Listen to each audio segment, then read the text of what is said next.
Happy Tuesday. I'm the Grace Strega, and I'm here to give you your daily collective read for today, Tuesday, September 16th, 2025. What do we have coming through in the cards for today? Can I please have the first two cards in our 5-card spread? First two cards we are starting our day off with today are our Four of Wands in its reversal in combination with our Queen of Wands in its upright. This is really intriguing. The reason this is really intriguing is because you'll recall we started, okay? There's a lot of cards in this deck, my friends. There's a lot of cards in this deck. And if you head over to our stack, you'll actually be able to see, if you're listening to the podcast, you'll actually be able to see our spread yesterday. And the Queen of Wands should look familiar because the Queen of Wands was effectively in the exact same position yesterday.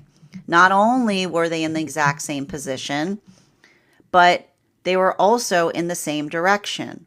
There's a lot of cards in this deck. That is very, very noteworthy. This is why I post the pictures of each day's spread. Now, this is a continuation point. This is a continuation point on the identification and recognition of what it means to be able to navigate from a point of holding standards towards things. It also has to do with the context or the space by which we carry feelings.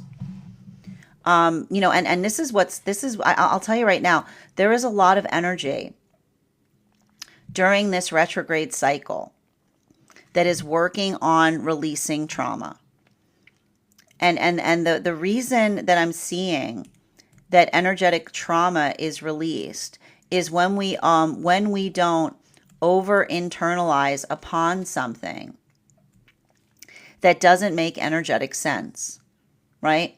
The thing that we identify with trauma is it often feels energetically senseless, right? It's the space by which we're able to identify and recognize that something that energetically wounds us is often something that we can't understand.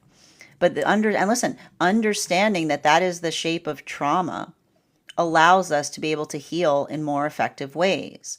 And I feel like there's a lot of the energy right now in separation. I mean, I'm going to say this across all of the frequencies that is working on the understanding of what can be energetically resolved within the self versus what one is energetically healing from. It's always painful, right? It is always painful when we do that type of work. It's always frustrating because it's and I keep on getting that the space by which we're able to heal is energetically fortified via the healthy conversation, the space by which we're able to talk about something in a way that we allow the context of being able to do something in a better fashion. And so for a lot of the energy doing this work, like working through, and I'll tell you right now, remembering when I was articulating upon the space by which we don't articulate upon defining or building into the context of the self. And this is a continuation of something that we were speaking on before we started the podcast. The understanding and the relationality of building into the context of the self being such that we're able to identify the standard that is fortified via the outside energetic perspective, right? The ability to be able to see something with clarity. And this is what helps us because, and I want to describe this, much like we talk about a manifestation goal. The way we can fortify our manifestation goals is the recognition that a manifestation goal that is fortified is something that we ourselves can mutually share. A manifestation goal that we're able to give breath to is a manifestation goal that's fortified because it's something that we would eagerly desire for those around us. So too are our energetic standards fortified via the outside perception, right? The ability to perceive, the ability to have the adaptability of looking through another's empathy creates the context by which we can fortify our energetic standards. Because if our standards are energetically indulgent, then there's something that only feel that they serve the self, right? It's the space by which we articulate and identify that the standards that not, and again, it's interesting too, because we've been like, we're going to keep on going through these type of conversations for the period that Uranus is in Gemini, because Uranus in Gemini talks to us about chirality conversations.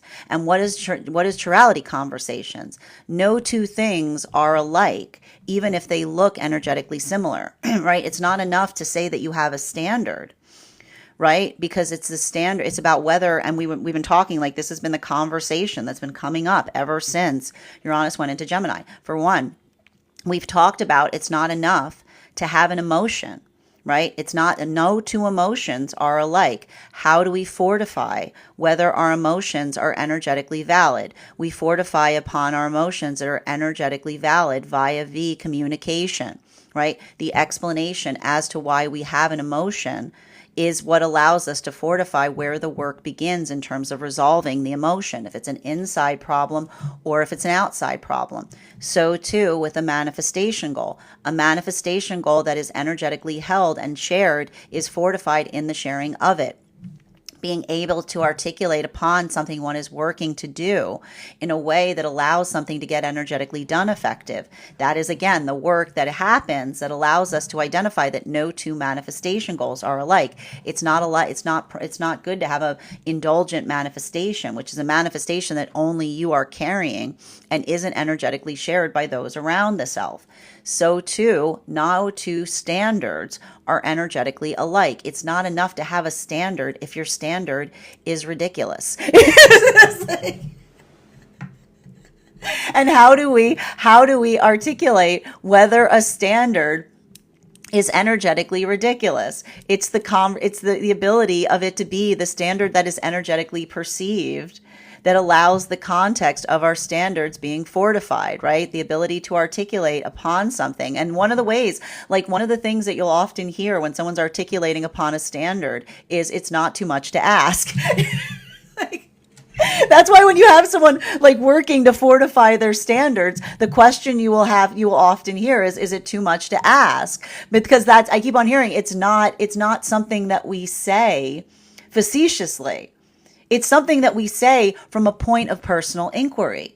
Because when we say, is it too much to ask? We say, is something you're asking for energetically beyond like requiring over exception, right? And so this is what I keep on seeing is potentially happening right now in relationality to working into the context of doing something effectively. It's the recognition that our standards, like it's not just enough to have standards, but that no two standards are alike. And the way that we fortify our standards is to observe if something that we're asking for is energetically exceptional, right? It's a lot of that work. And this is why I kept on saying that the space of this, like I kept on saying we were coming into this retrograde and we were working into the space of understanding and recognizing and having compassion for things. And when we're having compassion for things, compassion doesn't mean being nice. It's communicating upon what we feel. So when we are being compassionate, we are able to better understand and fortify our standards because we speak upon it. And the ability to energetically speak upon it allows the space to be able to identify and recognize upon it. Now, the reason I keep on seeing this happening right now, this is having a big impact on what's going on with the energy in separation right now.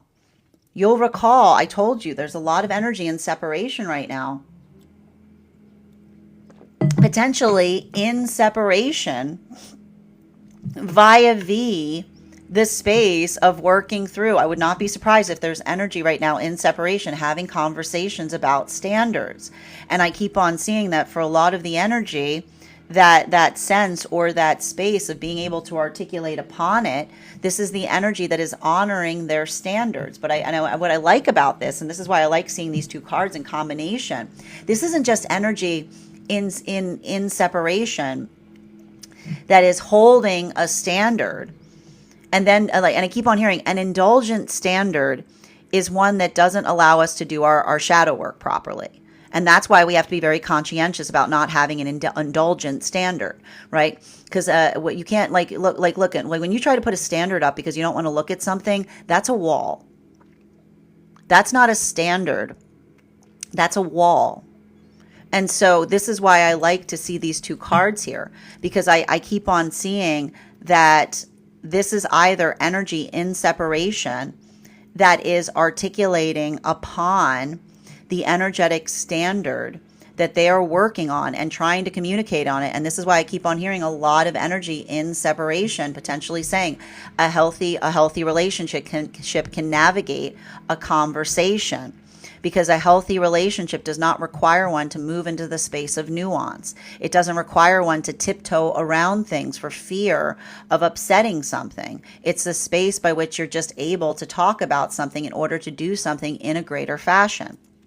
I would not be surprised if there's some energy right now in separation healing from eggshell energy, from situations or circumstances wherein another individual or space, like this is the space by, and I gotta say, this is why eggshell energy is so unhealthy, right? Because the observation and the calibration of not having a conversation, but constantly, I keep on hearing, like tiptoeing around something for fear of energetically upsetting something, but you don't know where it is. This is a lot of that energy that's just working into the space of being energetically productive by being able to heal, like recognize the fact that they're healing from something similar to that.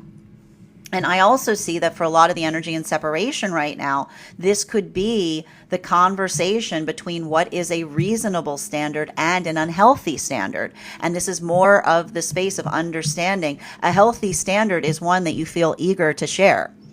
Like a healthy standard is one that you feel eager to talk about. It's something that you're able to amplify and speak towards. An unhealthy standard is one that indulges the shadow because it's not something that we hold because it makes us feel braver. It's something that we put up because we're afraid of something. And so that's why I keep on seeing that for a lot of the energy right now. Like this could potentially, I can almost see some energy in separation, looking at someone and saying, you've got commitment issues. And you're identifying it as an energetic standard, or the space by which they're having the space of identifying or articulating upon something by trying to say that, and this is why I keep on seeing that the space by having standards is one that is identified by the fact that one holds it in a way that it makes one feel stronger for holding it. And that's what I see as really energetically important. Oh, that's an important one. That's an important download. An energetic standard is not one that feels indulgent, which is something that serves the space of fear. It is something that makes us feel energetically braver in holding it because it makes us feel energetically stronger in the fiber of ourself because we know that it's something that is energetically important. And important things are hard to hold, is what I keep on saying. Important things are hard to hold, but we hold them nonetheless. Continuing to get clarification. Center card for today's spread, we have here our Wheel of Fortune in its reversal. Now, this is bringing us to a lot of the energy that is moving deeper into divine union right now. And so I keep on seeing that for a lot of the energy that is moving deeper into divine union right now, these are a lot of those temperance relationships. And this is what I keep on seeing as it relates to a bit of that heart opening process that they're going through right now. Because for a lot of those relationships, you'll recall that this is some energy that didn't even realize they were holding back. Why were they energetically holding back? Because when we have been hurt by situations of another person not being authentic with themselves, we carry wounds of other self-deception. which can be those modalities where someone articulates that they want something only to begin to embody it and they run in the opposite direction. That is the articulation and amplification on why it's so important for us to be able to understand ourselves so that we don't create the wounds of self-deception of the self in the context of another. And this is also very much in relationality to what we spoke about making sure that our standards are energetically intact. Because when we hold our standards energetically intact, right, we feel energetically stronger in holding them, but we don't feel energetically indulgent upon holding them, which isn't the space by which we hold them because we feel like we have to. We hold them because we understand we must, right? It's something that allows us to feel that it's like, I keep on hearing the determination point of the higher self in recognizing the self. And so that's why we also, and I think that this is really important because it also says that we don't force our energetic standards upon one another, but we learn from one another in relationality to what we energetically hold important, right? The space by which we articulate and identify that, it's the pathwork of energetic recognition. And I keep on seeing that, and this is what's also very important because it's a space by which we can hold standards in different ways, but still identify that we have them. There are unifying standards. And it's interesting too, because this is actually moving us into the conversation that we often see in the tarot as it relates to virtues. A healthy standard is a virtuous standard, which moves us in accordance with the higher laws that are often dictated by the space of the higher self.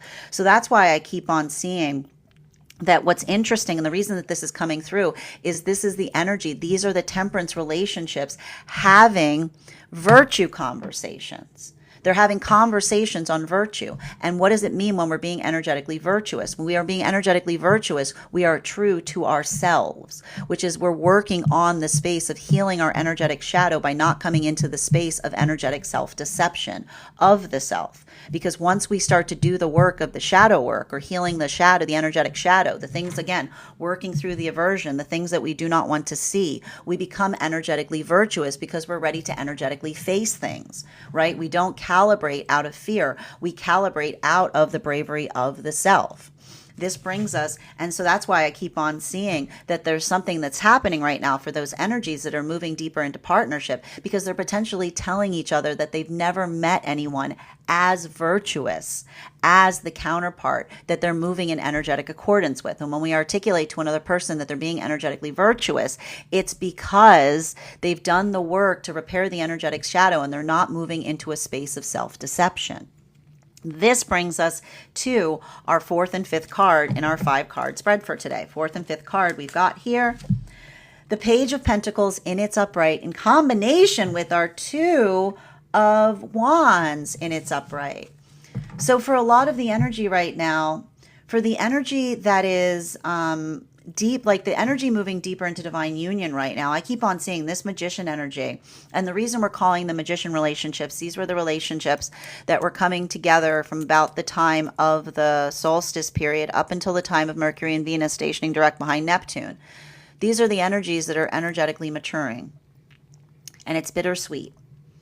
Because when we are energetically maturing, I keep on seeing that you'll recall that these were a lot of those relationships are doing that work to dispel misconception around partnership, right? A lot of the work that we saw that was effectively happening in relationality to articulating to another the difference between chirality issues. So something that looks similar to the past that might not necessarily have been good for the self. Something that one was trying to move with rapidity into a deeper space because out of a sense of desperation versus the feeling of celebration.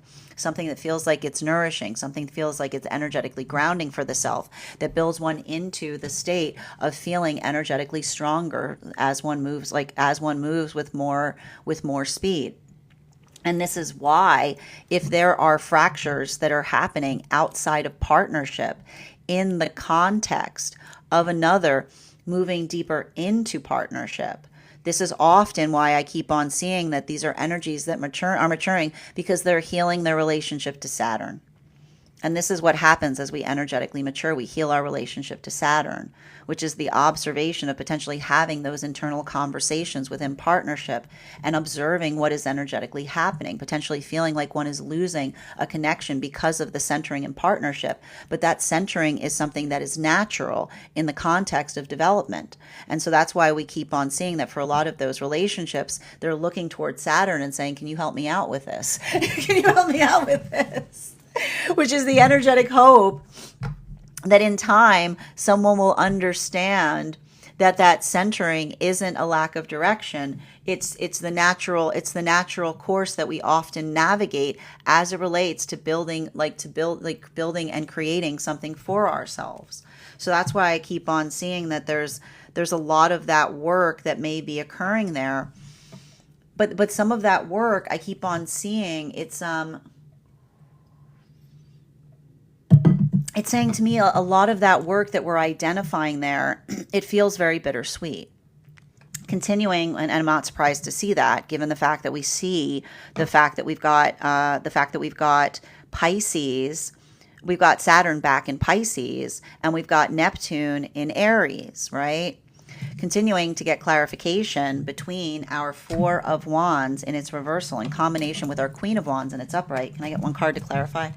Woo, we got that Chariot. What are you doing over here? You were over there yesterday. What is this?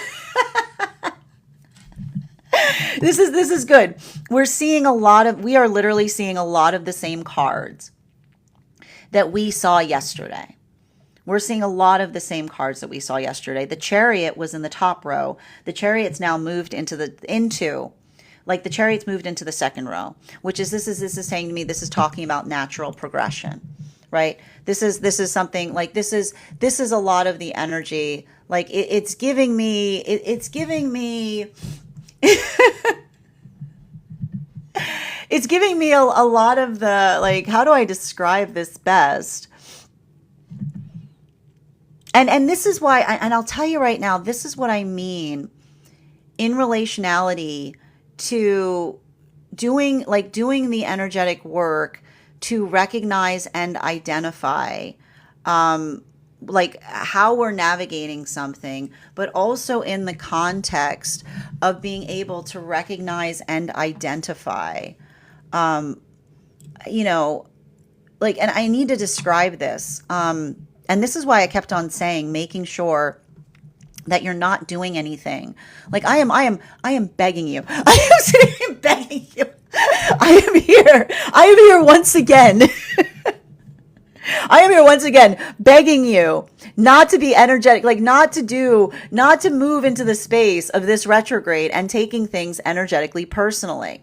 Working into the space of being energetically productive, allowing the context of understanding that compassion is the space that we energetically communicate, is giving others the energetic benefit of the doubt and working through something in a way that allows us to be able to do something in a better fashion.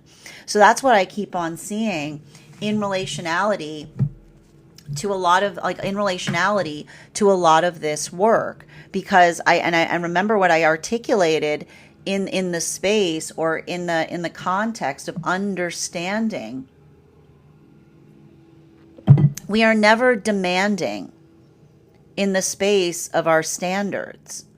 Right? We don't need to effectively demand upon our standards. The way we fortify upon standards is asking energetic questions. It's the observation. And that's why I was even saying for a lot of the energy right now, like working through a lot of this. And I remember when I said that not allowing the context of the intensity of this retrograde eclipse cycle to get to oneself is not overly internalizing upon something that isn't effectively directed towards the self, right? It's working through something in such a way that one just kind of proceeds forward, right? And I have to tell you right now, there's something really significant in relationality to, and I feel like it has a lot to do. I like this as well because it has a lot to do with this Virgo new moon energy that we're moving into. And remember how I said that the Virgo new moon energy is something that allows us to, I like to describe it like Virgo new moon eclipse is often the calibration or the identification of a fresh start. It's the ability to do something in a better way. It's the ability to articulate upon something that allows us to effectively recognize and identify the breakthrough that we're trying to have around things. And that's why I keep on seeing that for a lot of the energy doing that work, like working through the productivity of the self, right? Like working through the reference, like I keep on hearing, like working through the space of identifying and referencing. I keep on hearing it's allowing the context of being self-referential. And this is what I meant about moon relationships, because often when we're talking about moon relationships, it's building into the context of art, like of delving into something in a greater fashion. It's articulating upon what it is that we're trying to do in a greater way. It's a lot of that. I want to describe it as the hashing out upon something that allows the space by which we're able to navigate or recognize, like it's like building into the shape of something and being able to articulate upon the meaning that it has to us. And so for a lot of the energy that is doing this work right now, this is what I meant about this potentially being the site, the start of those moon partnerships, as it were, because the moon partnerships, and this is often, and I like, you know, I'm going to be talking a bit about this when we get to the moon class. The moon card is often, it's a very complicated card that arrives in readings because it can mean a lot of different things. It talks a lot about reflectiveness, and we're going to get into this a bit when we talk about the star card, which we're going to be studying this week in our tarot church class. The star card is also about navigating the space by which we are energetically reflective, right?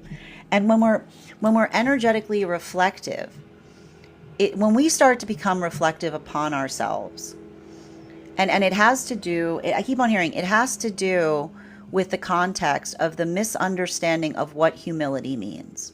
And I need to describe this too, because the star card is very much a card that talks to us about humility. Humility is not the space of being energetically deferential to things. Humility is the ability to see oneself and striving to see oneself with a sense of clarity, right? It's not the space. It's not the space of feeling like it's not. And again, it's not even the space of trying to feel like one has to be low in the understanding or the context of the clarity of the self. It's trying to have an honest, right? Humility is the ability to try to see oneself with clarity, right? And it's never easy. It's never something that we can do perfectly. Because, and again, this is what we talk about with sometimes the fact that the ego can be very hard to see outside of, right? Because there's always the part of us that's within ourselves. But when we're trying to move in that way, you'll often notice that those that do so, it's the reflective point in trying to navigate things with the same compassion that you yourself would try to arrive or bring to things, right? It's the observation of the understanding of that. And that's why we talk about the fact that compassion and humility are often interlinked, because it's not the compassion that says you have to be nice to things while also feeling like you're absolute trash. It's the space by which you understand and recognize that you ask questions in order to do something as effectively as one could. And often in the asking of questions, those questions become energetically self-referential to be able to say, can I be doing something better? Is there something I'm energetically missing? Is there something that I am not seeing? Right? It's the understanding and the recognition that allows us to be able to move into that space of adaptability. And it's not easy work, right? It's not easy work. Now, I'm going to tell you right now, but I do feel like to a certain extent, you know, the Cancer moon cycle that we're currently going through, like it's a lot, and I like to describe it. The Cancer moon cycle is often the space by which we say, like, are you returning that energetic compassion to the self, right? And I feel like that, and that's what I keep on hearing, compassion, and the compassion begins with the self, because when we start to be compassionate to ourselves, we become energetically compassionate for those around the self, right? Continuing to get clarification between our Queen of Wands in its upright in combination with our Wheel of Fortune in its reversal. Can I get one card to clarify, please?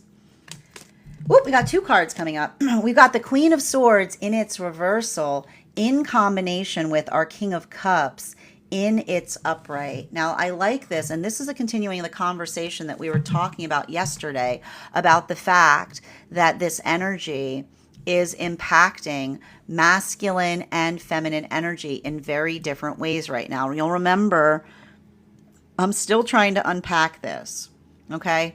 Remember when I said that this is an anomalous eclipse? I've been calling it a cryptic eclipse. The reason I've been calling it a cryptic eclipse is because there's a lot of anomalies that are happening in the eclipse cycle.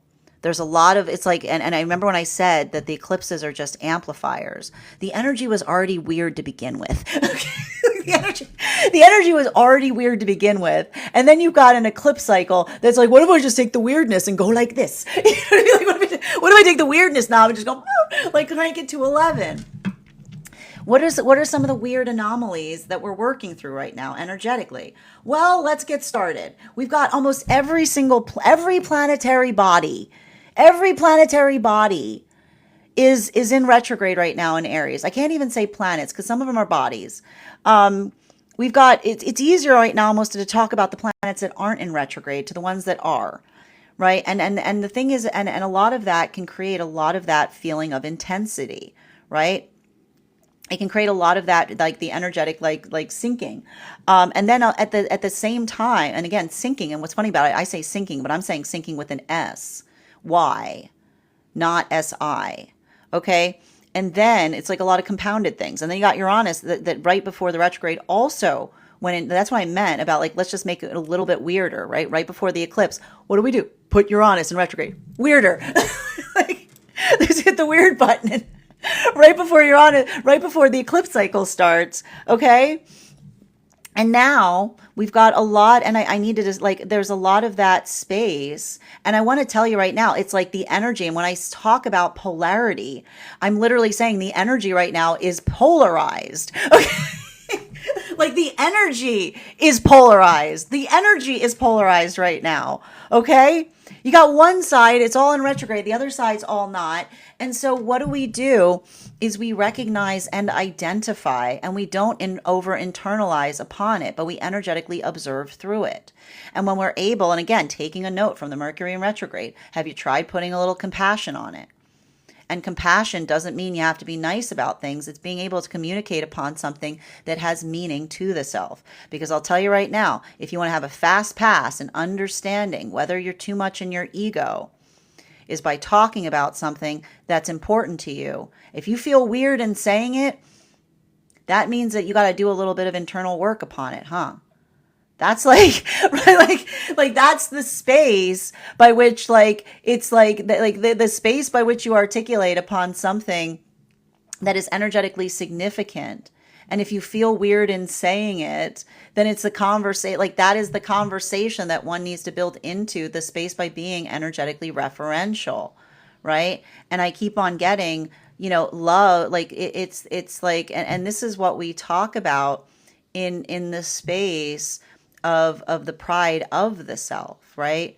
When we do things that we articulate upon that hold a point of celebration upon us, then we talk about things with it. We talk about we talk about the way we move with a state of accomplishment that allows the space by which, and I keep on seeing this too, and I want to like, and this is important because it's coming through in relationality to the energy that is moving deeper into divine union.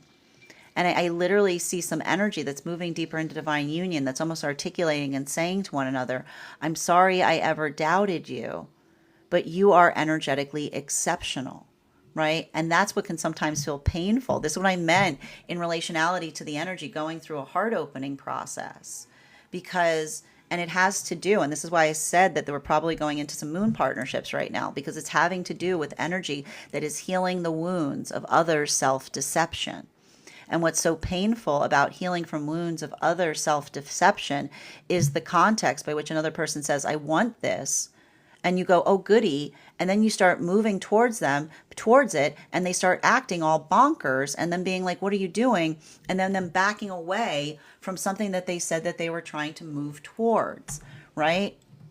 And that's what often we identify or feel as it relates to healing from the pain of another self-deception, because those wounds are sometimes the worst to heal from because they don't feel like they're intentional. They feel like they are the circumstance of another person not doing enough work to understand the self properly. And this brings us to a lot of the energy and that's why I keep on seeing, like, this is why I look at these two energies right now. These are those temperance relationships that are coming together right now. They're articulating and saying, you have no idea what you mean to me, because through you, the dream becomes the energetic reality. Because the embodiment of the manifestation goal is not just in the saying, it's not just in the articulating of something, but it is in the space by which we walk towards it. It's a space by which we energetically embody it. We don't articulate that we say something and then energetically shirk away from it, right? It's just like, you just continue to move towards it. And even here, I think that one of the things what's so beautiful is even there, like even in the context by which they're articulating or speaking upon those moments or modalities of anticipating or articulating upon those fears, I keep on hearing, they're moving even more closer to each other because they're articulating upon the full force of that energetic meaning. They're speaking about it in such a way that I keep on seeing, it's like the heart opening, because they're sharing their energetic worries and concerns and not taking them energetically personally. I can see the energy saying, I understand you completely. Continuing to get clarification between our Wheel of Fortune in its reversal. But getting back to, and here I want to say this again, getting back to what I was saying about the fact that, because I got ahead of myself, we were seeing yesterday that one of the anomalies that's happening is there's different forms that are happening right now energetically for masculine and feminine. Feminine is working right now and staying energetically stable through a waveform that is a lot of this like up and down type of energy, right? Like working towards, again, like that's the Wheel of Fortune here.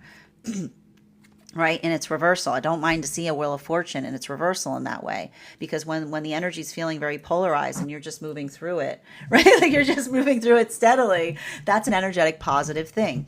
For masculine, it feels more like a lot of inner child healing right now, right? We've got King of Cups here with the Page of Pentacles. So this could be feeling like a lot of the reclamation of working into the context of becoming, of healing the present self, by unifying into the energy of the past self, right? It's a lot of that type of work.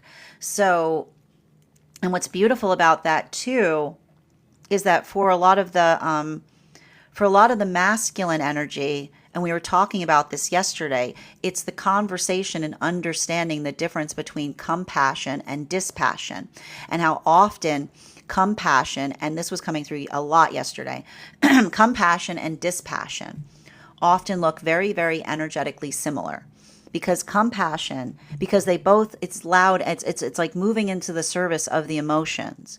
But again, the emotions that are fortified because we're able to explain why we feel the way we do is how we build into standards, because we are not being guided by the emotions. We're doing the work to understand them.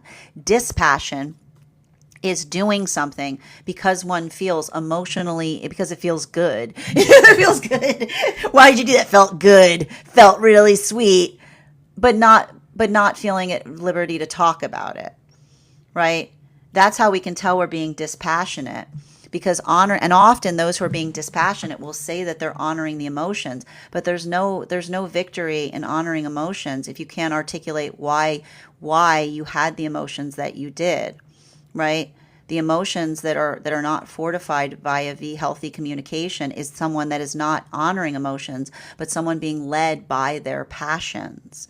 So we see even now that for a lot of the energy doing that work, like this is a lot of, I keep on feeling like there's a lot of the energy of the masculine that's moving into that inner child healing, because that's how we honor the energetic inner child, is by learning and teaching ourselves, like healing ourselves by understanding the space by which we feel that we should have learned something, or working into a space that we're letting go of something that doesn't feel like it's energetically nourishing to us. Continuing to get clarification between our Wheel of Fortune in its reversal in combination with our Page of Pentacles in its upright. We've got here the Page of Wands in its upright. Now this is really important too. I like to see these cards here. The Page of Wands in combination with the Page of Pentacles. This has to do, I keep on seeing, this has to do with healthy communication. Right? This is what we articulate upon words that match action. Right? This is, and I want to describe this too. Like we see page energy here. And the page energy is energetically important because for a lot of like, you know, I want to describe that for a lot of the energy, like trying to do something in a certain way, you know, and I feel like what's interesting about it is, and I want to describe that it's the context by which, and I like this too, because I keep on, I'm like hearing the message on understanding that our try becomes sacred when we articulate upon why something is important to us, right? Like when we identify the space by which we articulate upon what we're trying to do, like the sacredness of that of what we try to do is by articulating to another what that energetic vision is, right? And so, and this is often what we talk about in the space of like understanding and recognizing or feeling, like I keep on seeing like feeling the space by which we articulate upon something that we're trying to do in a greater fashion can often, I keep on seeing it feels like the ability to articulate upon our passions. And in the articulation of our passions, we like, and I keep on seeing this too, and this has to do with the energy that we were articulating that was moving deeper into divine union right now. We were talking about those magician relationships. What I almost see that's happening right now, and this is what I meant about something being very bittersweet, because not only is it potentially the situation where energy is moving towards one another and feeling that sense of celebration, but they're seeing the shift around them as they do so. And they're navigating the understanding that when we start to center partnership and those around us aren't maturing at the same rate as us, another person will see us centering partnership and they'll articulate or make it feel like we're moving in the wrong direction. But that's why I keep on seeing that those are the relationships right now that are healing their relationship to Saturn, right? Because it's the energy that says, because they can remember or potentially recall a time that they also felt that way. they can all, they're literally, they're getting sentimental upon something that they're seeing outside of partnership, but then they're remembering a space or place where they themselves felt that as well. Continuing to get clarification between our Page of Pentacles in its upright in combination with our Two of Wands in its upright. Can I get one card to clarify, please? Ooh, transverse. We've got the Four of Swords in its transverse. So let's talk a little bit right now. Let's talk a little bit about this Four of Swords in its transverse, because for the Four of Swords in its transverse, there's a lot to be said in relationality to,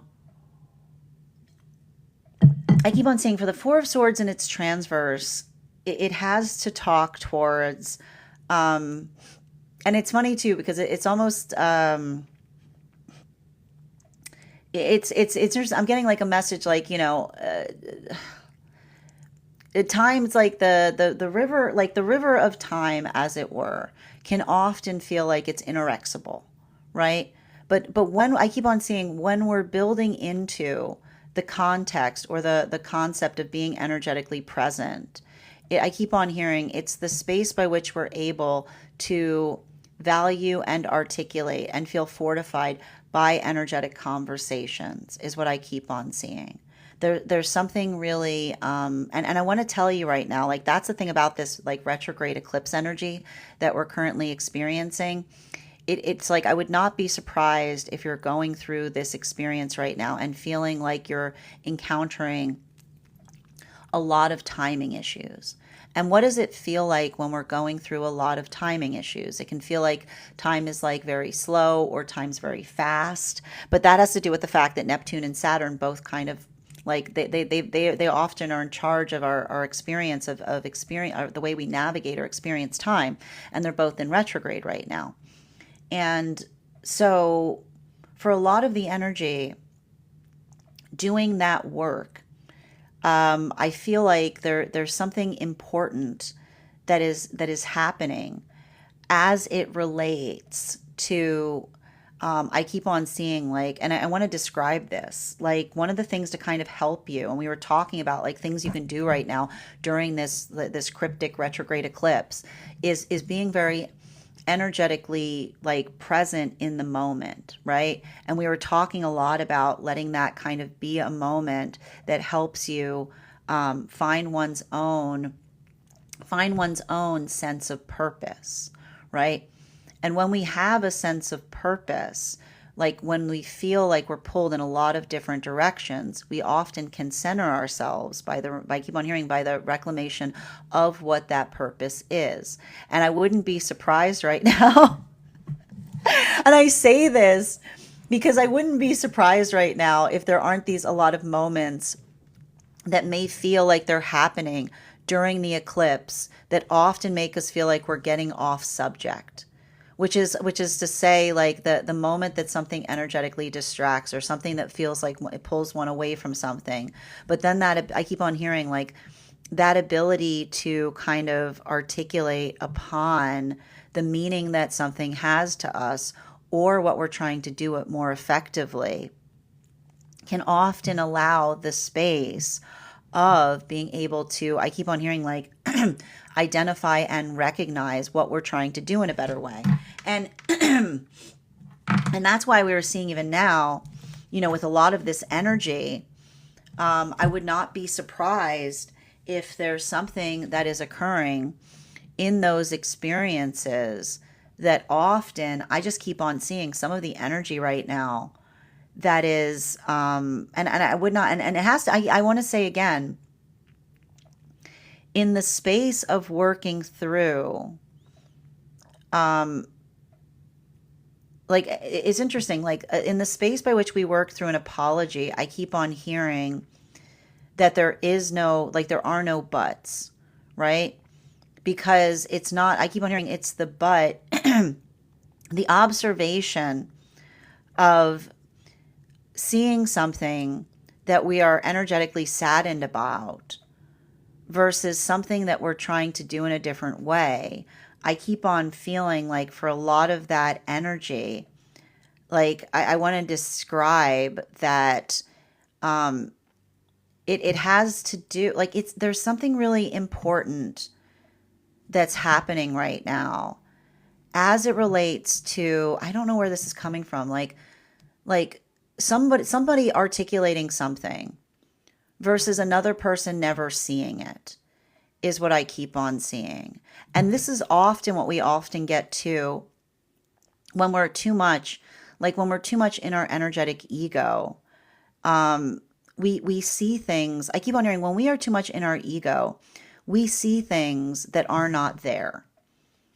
Something that is energetically seen and recognized is something that is energetically shared. And the reason we see that has to do with the feeling that when we're experiencing something, and this has to do with healing in a profound way. When we're moving away from something that's not healthy for us, someone will articulate that things that you're bringing into situations that are gifts are problems, right? We've talked a lot about this. This is a type of healing that's happening during this retrograde. It's not needy to have a fixed point of need, right?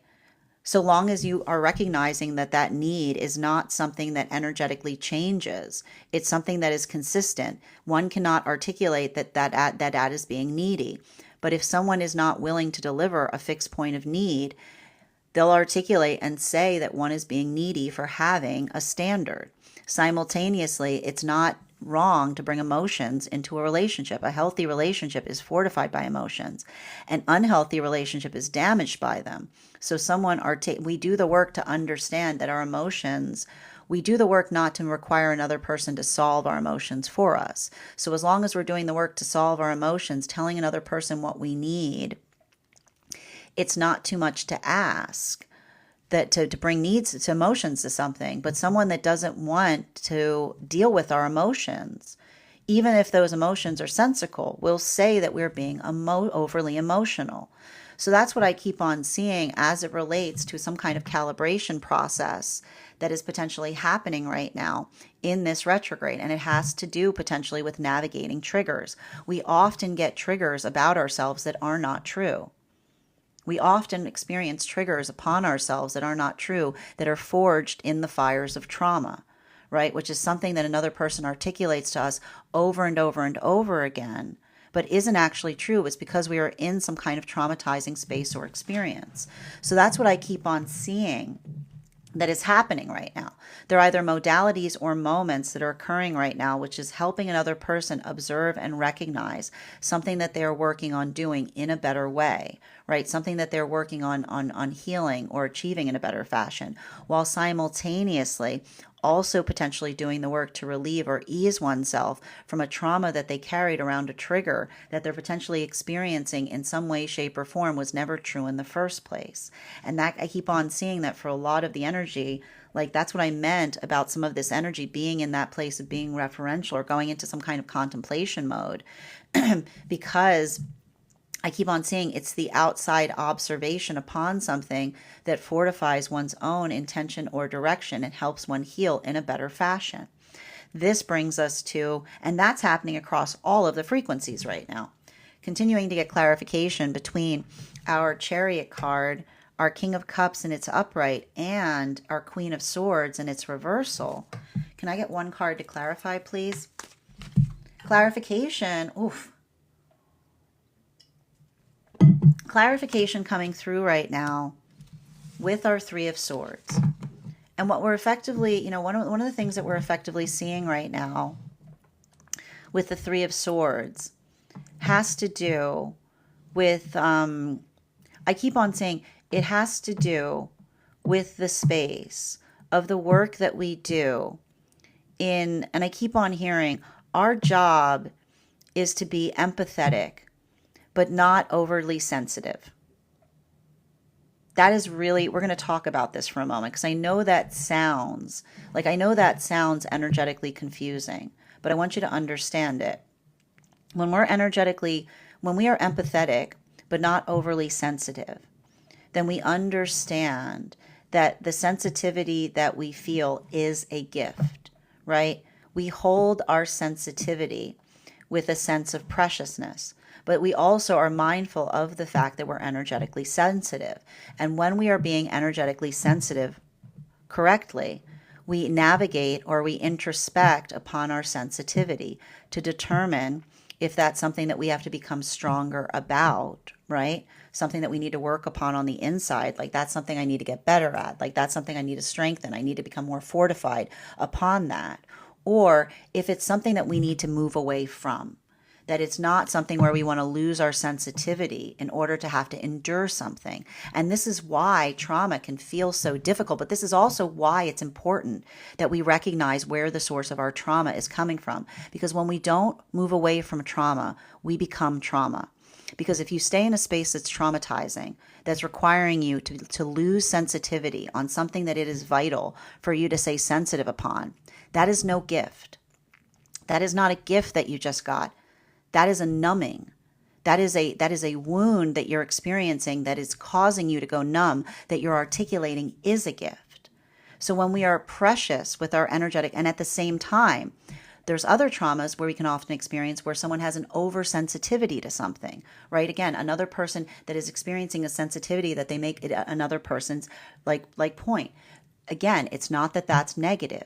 This is what we're talking about with the work that we have to navigate with chirality issues with Uranus and Gemini. It's understanding that sensitivity is a gift. And the way we can identify the sensitivity that is important is whether it is a sensitivity that is fortified and shared, that has empathy, the sensitivity that has empathy, that allows us to feel the world around us and wants us to all experience that, versus the sensitivity that feels like the world is oppositional to us, that often is creating from the space of the ego that's trying to energetically protect us from the world at every single moment. So this is a type of calibration that we talk about in relationality to working on the self. It's not just feeling hurt and saying, and this is why it's so dangerous. This is why nothing is more dangerous in this world than to say, I did that because I was hurt. Because when you say, I did that because I was hurt, you just gave an operating instruction to your brain that says, as long as you feel hurt about something, you can do anything. The observation of moving away from a standard because one was feeling hurt is not a gift. That is not a virtuous quality. That is something that we work to heal from. Because things that effectively articulate that the reason that they do something was because they were energetically hurting are often things that are not operating in their higher self. They're not thinking about things. They're just being energetically reactive to alleviating pain. And when we're trying to just alleviate pain, then we're building into operating from a space of aversion, which is indulging in the energetic shadow of the self. So this is why we talk a lot about the space by which we identify and we work through the sacred heart. It's not about indulging into a space where you don't feel things. It's the observation of what you feel to calibrate as to whether it's something that you need to work on within or something that you need to work on or effectively move away from without. Continuing to get clarification between our King of Cups, our Queen of Swords in its reversal, and our Page of Wands in its upright. Whoop. And I love this because even as I'm talking about this, we're talking about an anomalous eclipse cycle. The cards are upside down. So this is our next card. We've got here the Seven of Wands in its reversal. And what does the Seven of Wands in its reversal talk to us towards? It talks about the space by when we are holding our sensitivity in a space of honor. It is the sensitivity that we give to others. It is the sensitivity that is eagerly shared, right? It is the sensitivity by which we can identify and recognize that and this is how we calibrate our energetic sensitivity. It's the understanding and the observation of the empathy by which we feel that sensitivity. And that's why you'll often hear when someone's working through a sensitivity point, they'll ask and say, is it too much to ask? But they're not asking, is it too much to ask from a state of sarcasm? They're asking it from a state of introspection. Because when we say, is it too much to ask, then that is how we calibrate to understand if we're being overly indulgent. And when we're being overly indulgent and we feel a yes, and we go, okay, that's something I need to work on, right? It is too much to ask. It's unreasonable. So that's why we see that I keep on seeing that, and that's what I mean about some of these relationships that are coming together right now, because I either see in the energy that's in separation, this is either the energy in separation working through the understanding of potentially honoring the energetic standards, right? Honoring one's own sense of standards, but also coming through the ability, like this is what's heavy about the Three of Swords and the Seven of Wands. Often the first step on our journey of healing in separation is forgiving ourselves for those moments or modalities that made us lose our standards in the first place. Because a healthy relationship is one that we share energetic standards. This is what we talk about with alignment, right? We don't force it. We don't self-deceive ourselves and say we have a standard that we don't feel energetically comfortable with. We identify, like, this is why we understand. And this is why often you'll hear the energy that's in separation, that's healing, will not be like, I hate that person. They'll be like, we wanted different things. Like, we had different standards, right? It's painful. It's painful when you observe it, right? And then sometimes, and it's not the fact that there aren't things that don't come into the space of recognizing or identifying, because often what's hard, and this is where things become painful, when another person is not articulating upon that, right? When they haven't done the work and they're acting in the space of self-deception, sometimes it's our responsibility to have to discern that. And that can feel very energetically painful. But even in the space by which we're energetically painful, this is why I see that these relationships are effectively, I feel like there's a bit of this energy right now. I told you, some of these relationships that are starting right now, I keep on hearing they're baby steps. Like they're baby steps. There's a gentleness here. There's a care. There's because, and I keep on seeing like they're getting to know one another. But this is what they're getting to know about one another. They're almost like saying to one another, like they're moving very slowly, because they're almost saying to each other quietly, I'm not, I don't want to get, I'm trying to protect myself from the wound of experiencing another person's self-deception, right? Just allowing, I keep on hearing like this is saying to me, like these relationships, there's something here that they're very, very delicate, and they're very, very slow to start, right? It's a lot of that. I keep on getting, it's like baby steps. I'm continuing to get clarification between our Page of Wands in its upright in combination with our Four of Swords in its transverse. Can I get one card to clarify? Clarification coming through right now with our Seven of Pentacles in its reversal. So what do we see right now with the Seven of Pentacles in its reversal? For the Seven of Pentacles in its reversal,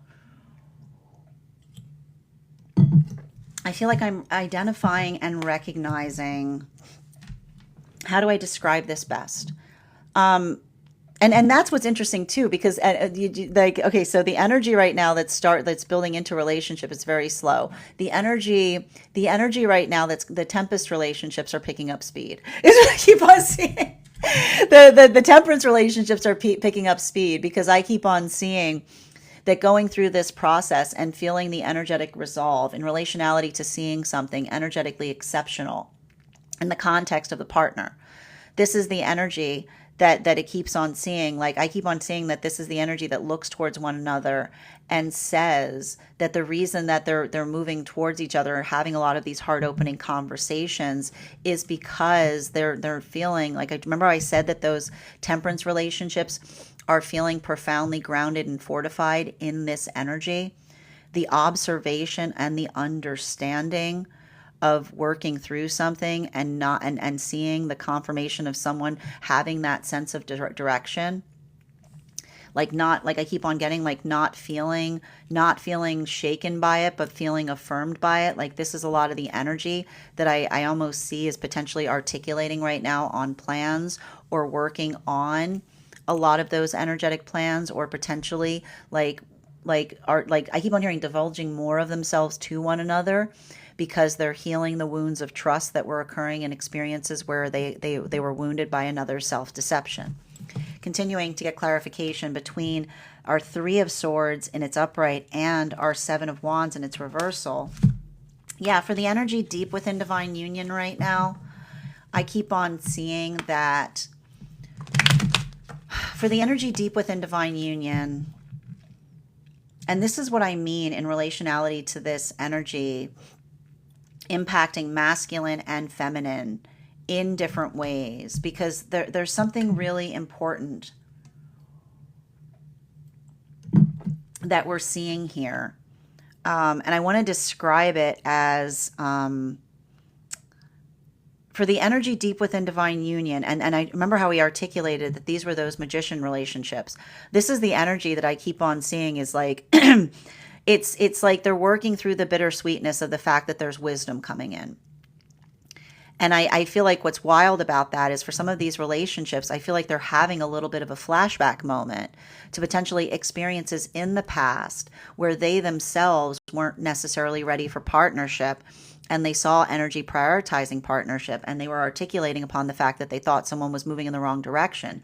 And now I see this energy being like, Oh, you know what I mean? Like it's the energy that's like that understands it now. They understand. I keep on seeing, and this is why the energy is working through the understanding that you can't force wisdom into things. That all you do when you try to force wisdom into things is you create trauma. So this is why I see a lot of this energy kind of like working into the space of understanding and recognizing, like trying to prioritize and trying to be energetically patient upon things. And I keep on seeing, not, I keep on seeing, and I keep on hearing that for a lot of the energy that's doing that work, it's almost the space by which they're not, I keep on seeing like they're not pushing back against something. Because I keep on seeing that like when you're not pushing back upon something, it's the understanding. Like I see this energy that almost builds into, I remember I said that a lot of this energy was working on comprehension. This is the energy that comprehends that if someone is feeling energetically like volatile at the time that we move into partnership, coming into a space of argumentation with them doesn't fix it. The only thing that can effectively fix it is, I keep on hearing like the gift of proximity, with the hope that another person will come into the recognition of understanding of what, like, of, and I keep on hearing like the absurd standard is that is articulated by one that isn't shared, because it's almost like the energy that almost says, what would you have me do? And it's like almost like if the energy says, I would have you not move into union, like that's the energy that says like, well, that's like that, like that's what I mean about, like, again, this is why I keep on hearing the conversation, that a healthy energetic standard is not one that sounds like it is absurd in the space by which we say it, is what I keep on seeing. Like that's what we talk about. Like the healthy standard does not make us feel like absurd in the space that we articulate what we would have another person do to effectively respect it, is what I keep on hearing. Continuing to get clarification between our Seven of Wands in its reversal and our Seven of Pentacles in its reversal. We've actually, I got to stress this, we've got triple seven energy today, because we also have the Chariot card. Clarification. We've got here the Seven of Cups. A new seven. We've got a new seven energy here. That's good. We like a new seven energy.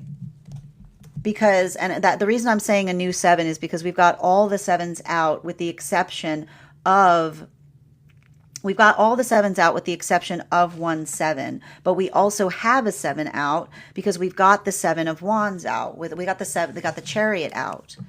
And so this is a continuation in relationality, and I would encourage you to head over to my Mystic Meditations article, because I talked about in that article that this is about identifying and recognizing a new perfect.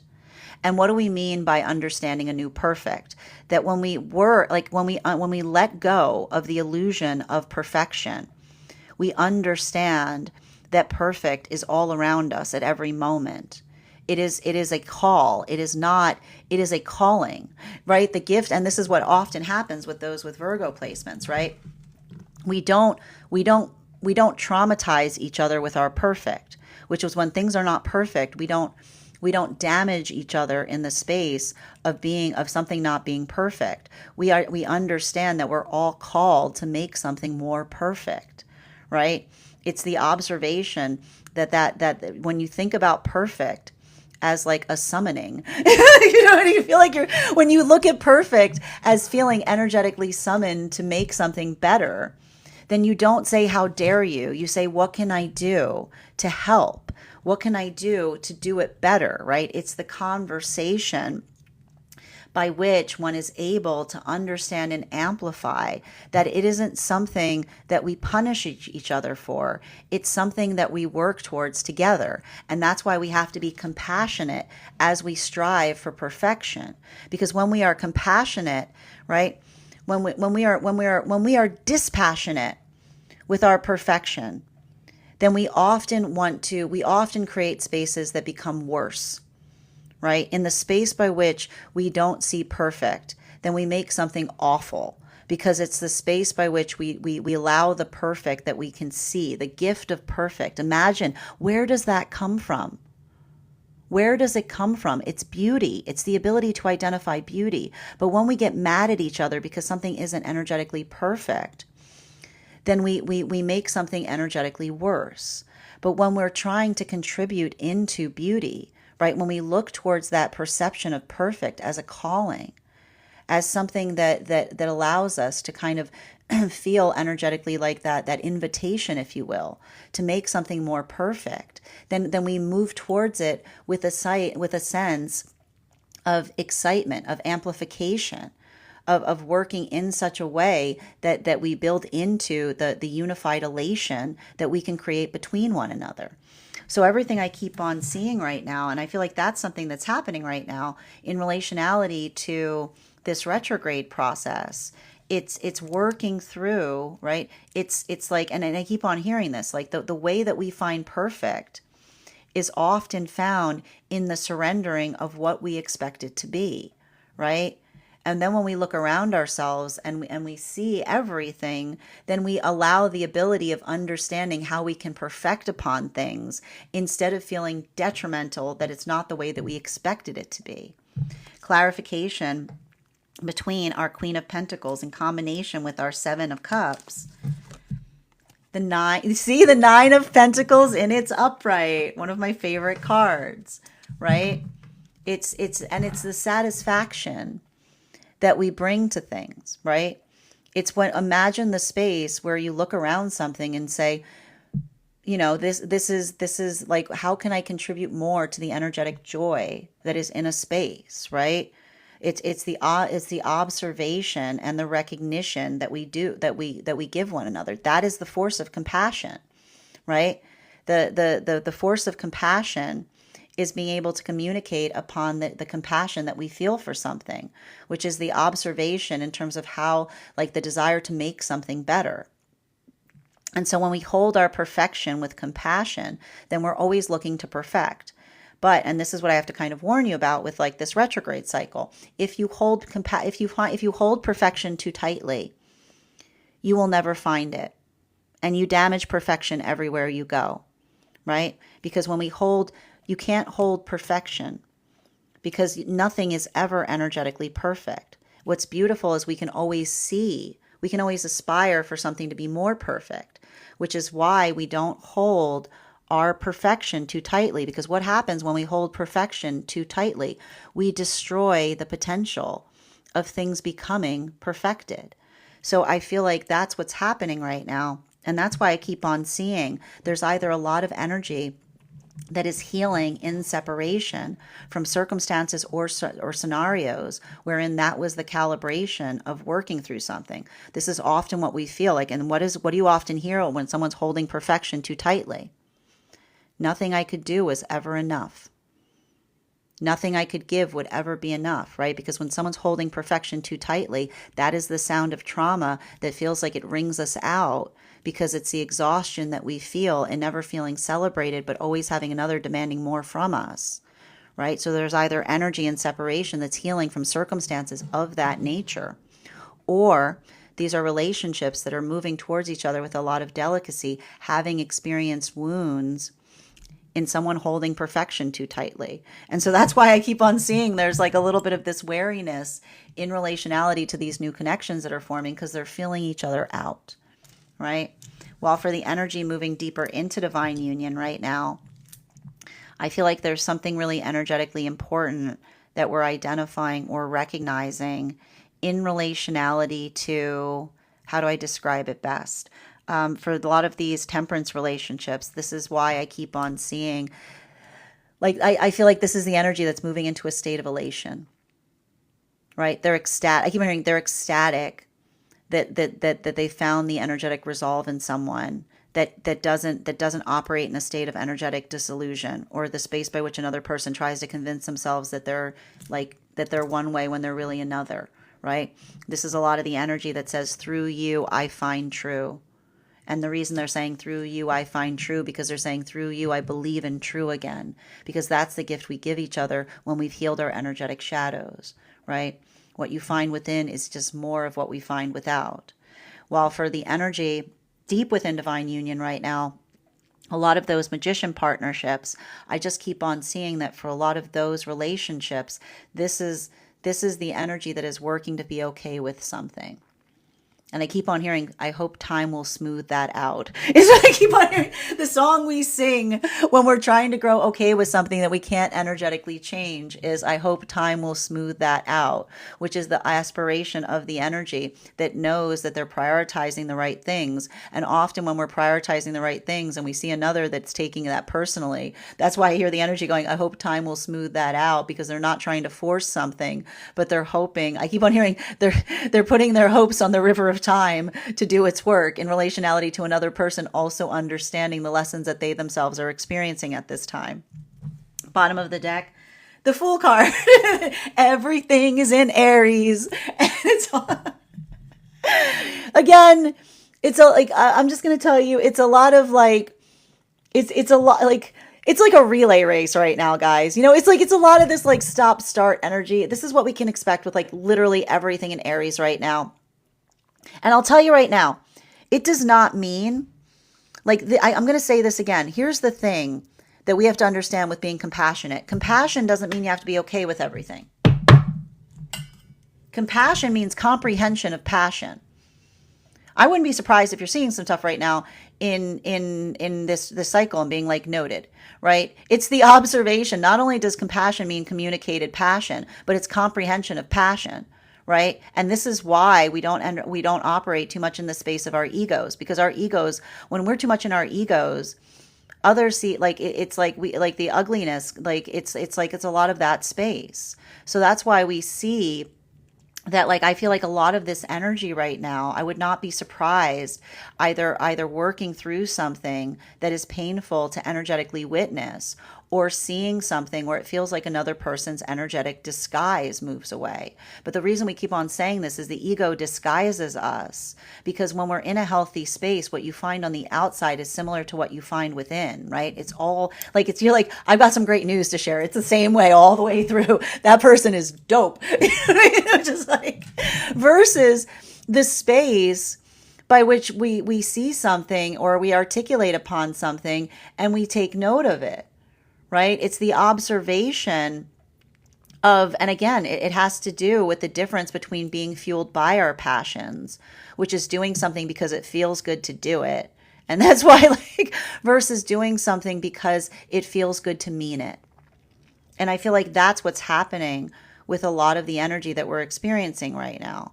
It's the observation of seeing something and understanding the value and the comprehension between something that we put our heart into, something that's energetically important to us, versus something we do because it feels good for a minute, but then it rings through the halls of eternity, you know? And that's why we have to be conscientious about that. Because when I keep on seeing, like, the things that we do, this is why we don't want to be controlled by our passions, because when we're moving our passion with meaning, then it feels like it's energetically important. But when we're energetically passionate, we often do something in a moment and then we realize that we don't hold on to that feeling, and that's where the regret sets in. So making sure that you're doing something in a way that you're communicating why something is important. Make sure that you're having those conversations, and please don't, and that's why I keep on saying, don't do something. Like, don't articulate that you're honoring your feelings if you're doing something in a fit of passion. Passion is sacred when you're able to communicate why it's important to you, not just because you feel something and try to find a reason why it should feel energetically validated. That is our daily collective read for today. I want to thank you guys so much for being here and experiencing it. Just a reminder, if you'd like to book a private reading with me, you can book one on my site. Please keep in mind, if you book a private reading with me, it is a 2-step process. You have to book the reading, you have to pay for the reading. Please make sure you do both if you'd like to have that reading. Most importantly, please remember that I will never, ever, ever, ever, ever, ever, ever, ever, ever, ever, ever, ever, ever reach out to you for a private reading. I will never DM you. I will never PM you. I will never slide into your inbox and tell you that I have a very important message that only I can deliver. The only way you can book a reading with me is if you book one on my site. So I would encourage you to do it there. A couple of, pardon me, hold on. A couple of updates before we move into personal readings today. First and foremost, I'd like to thank everyone who was a part of our tarot class last month. Our next class is this week. I'd like to invite you to join us on Thursday, September 18th at 6 p.m. PST, 9 p.m. Eastern.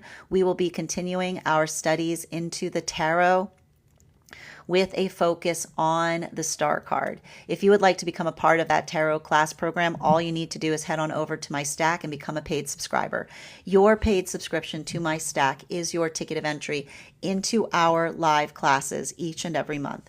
You will also, as a paid monthly subscriber, have access to over 9 hours worth of material in the Tarot Church Library class archive. It's not necessary to catch up. I'll do my best to give you an update on everything we've studied thus far, but if you would like to, you got a couple days if you want to get a couple of those classes under your belt. You'll also have access to a one-on-one chat with me and the other students to ask any questions that you may have in relation to anything we've learned and studied thus far.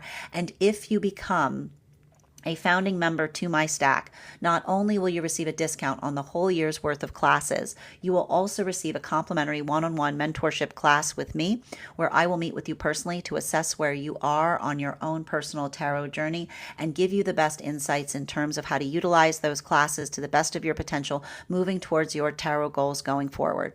One of the things I tried to do in these classes was make them accessible to the absolute novice tarot reader as well as the seasoned reader. There's definitely something there for everyone. Don't let your lack of experience or your robust experience prevent you from joining us in these classes. And even if you don't become a paid subscriber to my stack, I would encourage you to follow me there to stay up to date on any new offerings or services. I also post my weekly newsletter there, which will let you know about my in-person events as well as my online live schedule.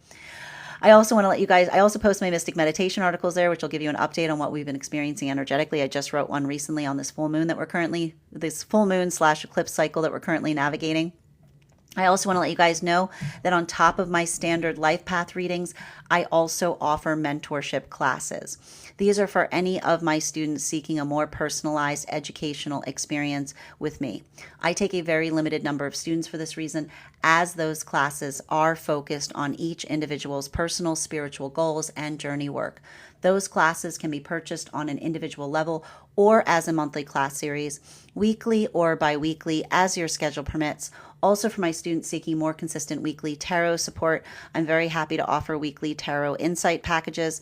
That is a package of 4 30-minute readings, again, weekly or bi-weekly as your schedule permits, so that you can stay more consistent on your personal journey. I'm also very happy to now offer dream interpretation readings, which you can purchase per dream or as a series. If you purchase the series, I would encourage you to start to keep a dream journal, as we will meet weekly or bi-weekly with that journal and utilize the tarot to understand the key themes and messages coming towards you in the dream space. I want to thank you guys so much for being here today and sharing in these messages, and we will do this again tomorrow.